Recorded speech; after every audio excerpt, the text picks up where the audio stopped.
what is the idea of smart home, MC Smart Homes all about?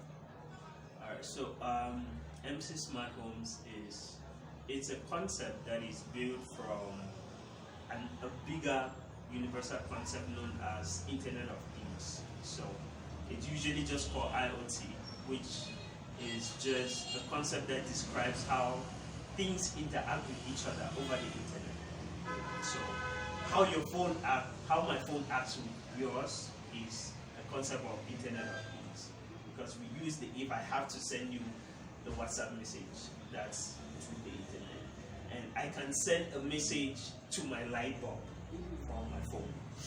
So it's not a phone to a phone, it's a phone to another kind of device. So it uses that concept.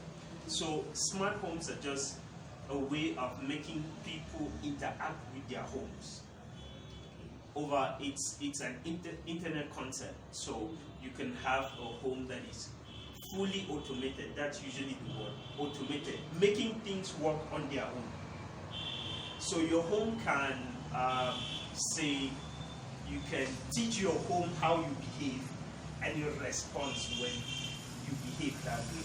For example, if you have told your home that you sleep at, say, 9 o'clock, your home electronics should be able to shut down at 9 o'clock because it assumes you're not there anymore. So if you are not home, you are able to look and be sure that, oh, I turned off my bulb when I was leaving the house.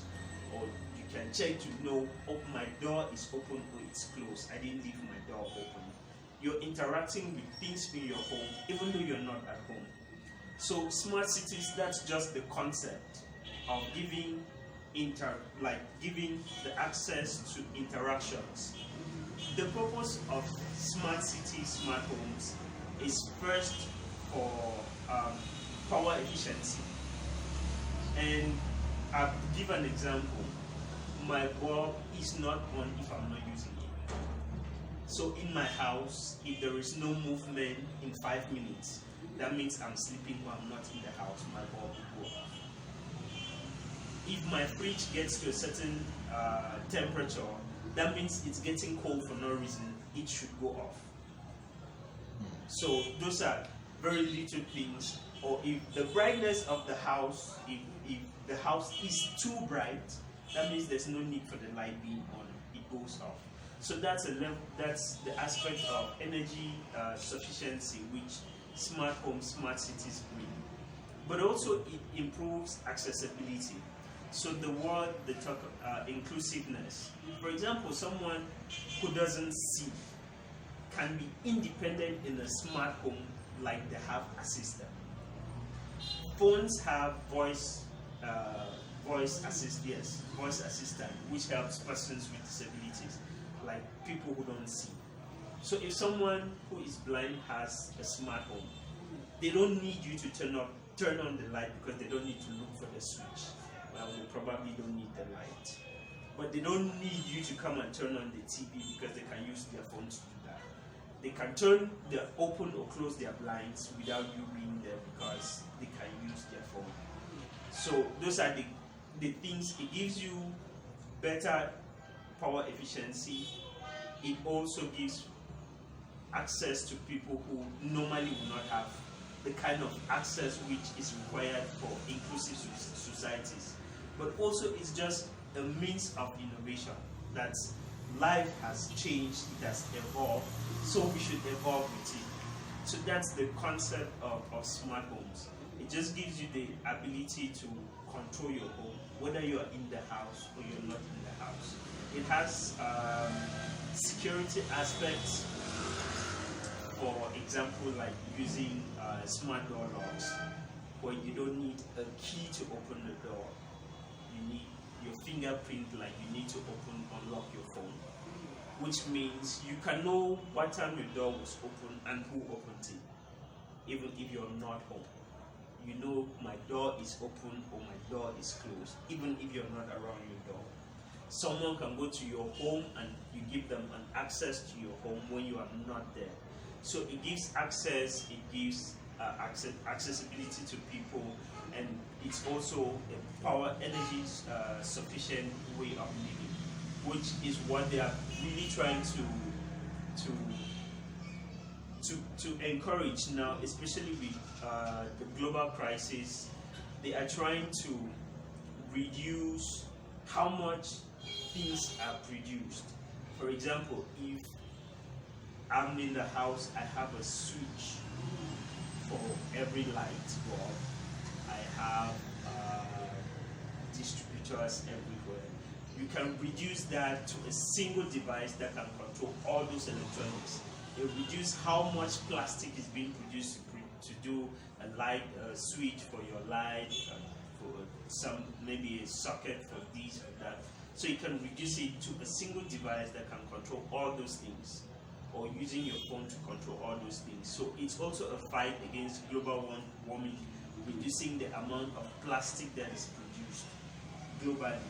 For example, recently, more advanced phones no longer come with chargers. They don't come with chargers. They rather will just produce like wireless chargers, where a single wireless charger can charge everyone's phone here, rather than producing a charger for every single phone. Now you buy a phone that comes without a charger, and then you buy a wireless charger that can charge every phone, regardless of the mark. If it has wireless charging, it should charge. So it's just a method of reducing how much plastic is used, so to reduce, to protect the ecosystem. This is so amazing. I don't even know what else to say. Yeah, and one aspect of smart home is that is the aspect of inclusive education. It helping persons with disabilities to be able to access the things they need, like helping them go around the house, helping them do many things. Now, talking about using the phone to control your house, to control the different things you listed, like how do you set the phone to be able to do those kind of things? Okay, so smart devices are slightly different from the normal ones you would have. So you can have this normal light bulb, but a smart one will do something different. So they are not. So smart homes are just switching up. It's not completely changing everything, but they're just switching up the devices that are already there. So you can have a bulb which is smart. You connect it. So they have different connection protocols like Wi-Fi or Bluetooth, but smart homes have this a protocol that is used mainly for them, which doesn't consume as much power as Wi-Fi does, which doesn't consume as much data as connecting Wi-Fi, which is if you're using devices that have that protocol, you probably don't need an internet connection to connect them to each other.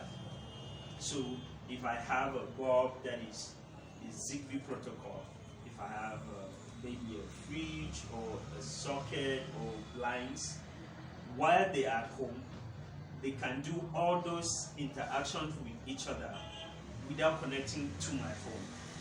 But now the difference comes in, if I am not at home now, I want to control them, I need to connect those things to the internet. So they have different levels of connectivity. There are some that work by Bluetooth, which means the range is shorter than those that work by Wi-Fi, which are longer. There is the Zigbee, which a Zigbee device just connects to each other directly. So you don't need an internet connection to connect Zigbee devices.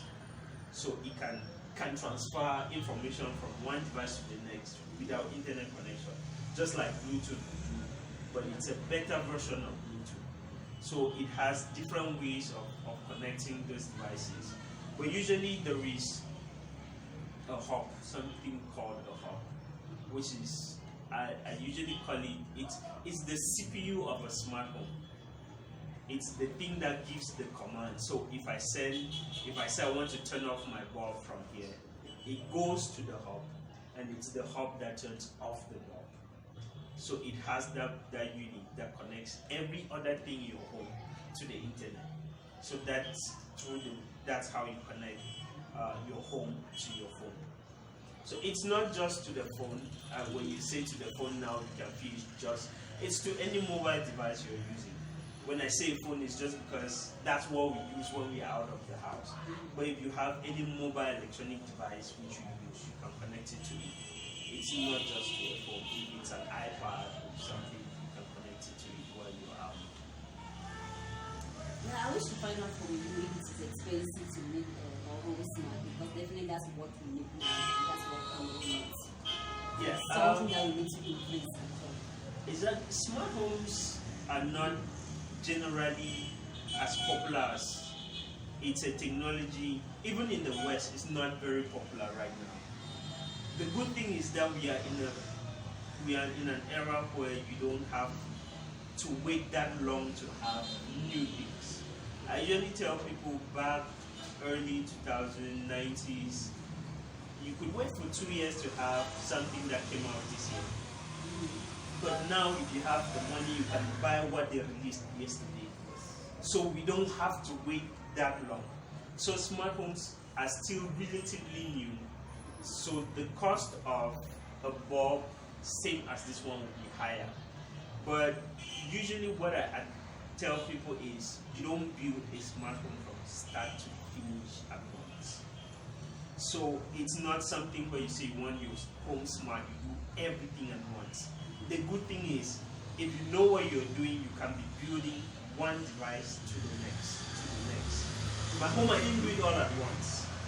So you can start with, all right, get a hub, because that's the basic unit. You just get your hub and a bulb. You can start from there. From there, you can get up to maybe a motion sensor. Now, a motion sensor controls your bulb if you walk around. So a motion sensor will detect if someone moved, say, in that area where the sensor is. You can give it a command and say, maybe if no one moves in this parlor after 9 o'clock, if the bulb is on, you go off. But if someone moves, the bulb should come back on. From there, you can move on to maybe a door sensor. They are very small devices, they are not big. A door sensor is just this small. So you can move up very gradually. It's not something you build all at once.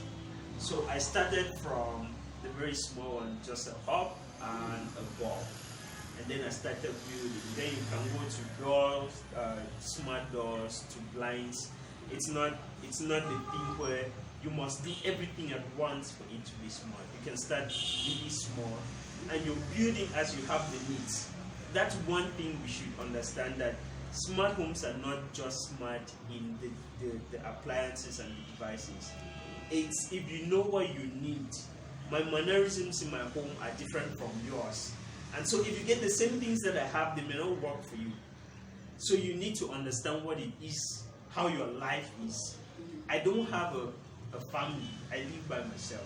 Someone who has many kids may not manage a motion sensor the same way I would, because children will keep running around and the bulb will keep going on and off, on and off. So it's down to a need.